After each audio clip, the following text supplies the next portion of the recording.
원주입니다. 평창에 3천억대 민간 투자를 유치해 평화 데이터 센터를 짓겠다던 사업. 지난해 좌초되면서 백지화됐는데요. 이미 사고판 땅을 둘러싼 갈등이 장기화되고 있는 가운데 최근 국민권익위원회가 사업자 측에 손을 들어줬습니다. 이형기 기자의 보도입니다. 평창의 야트막한 산과 밭, 나무는 잘려나가고 경지 정리가 돼 있습니다. 3,600억 원을 들여 데이터 센터를 조성하겠다며 2021년 평창군이 한 민간 사업자에게 판 농지입니다. 하지만 사업은 기대와 달리 투자 유치에 실패해 좌초됐습니다. 땅은 소유권 이전도 못한 채 10달째 방치되고 있습니다. 국민권익위원회가 최근 땅을 평창군이 도로 사들이라고 통보했습니다. 농지를 살 수 없는 기업에 평창군이 농지가 섞인 땅을 판 것 자체가 바람직하지 않다는 취지입니다. 사업자는 권익위 판단에 공감한다며 땅값 34억 원을 즉시 반환하라고 촉구하고 있습니다.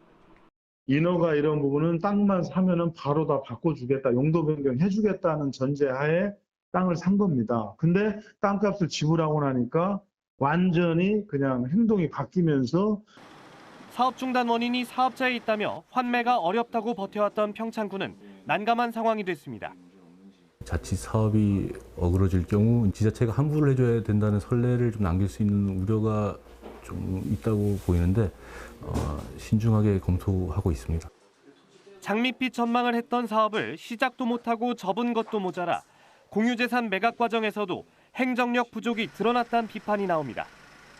큰 대형 프로젝트를 이제 보여주기 위해서 만들어내는 것보다는 정말 이 사업이 우리 평창에 맞는 사업인지 또 우리 국민들에게 어떤 혜택을 돌아올 수 있는지에 대한 검토가 이루어진 이후에 이에 따라 평창군의 사업성 검토 절차를 강화하고 유사 사례 재발을 막을 근본적인 대책이 필요하다는 지적도 이어지고 있습니다.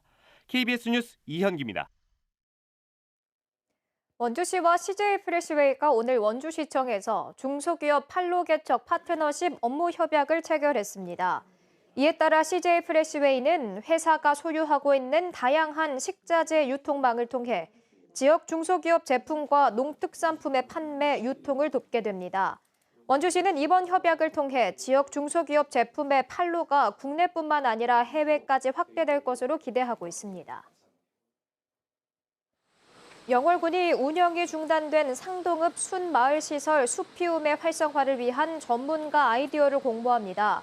공모 기간은 이달까지며 자격은 건축사 자격 소지자로 제한합니다.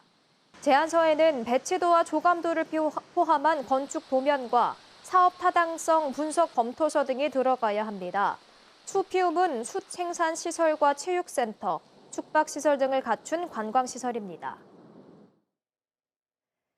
평창군이 힘들고 피하고 싶은 업무를 장기간 맡고 있는 직원들에 대한 근로장려 제도를 확대합니다. 이에 따라 기존 2년 이상에서 1년 반 이상 경무 기피 업무를 하는 직원들에게는 성과 상여금이 지급되고 근무 성적 평가에서 높은 등급 등의 혜택을 받게 됩니다. 평창군은 전 직원 설문을 통해 올해 경무 기피 업무로 개발 행위 허가와 재해 예방, 폐기물 단속 등 5개를 선정했습니다. 행성군이 다음 달 13일까지 7천만 원을 들여 농촌 마을에 버려져 장기간 방치되고 있는 슬레이트 자재를 수거해 처리합니다.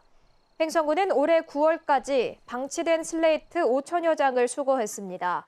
슬레이트에는 지정 폐기물인 성면이 포함돼 있어 산업안전보건법 등에 따라 처리해야 합니다. 지금까지 원주였습니다.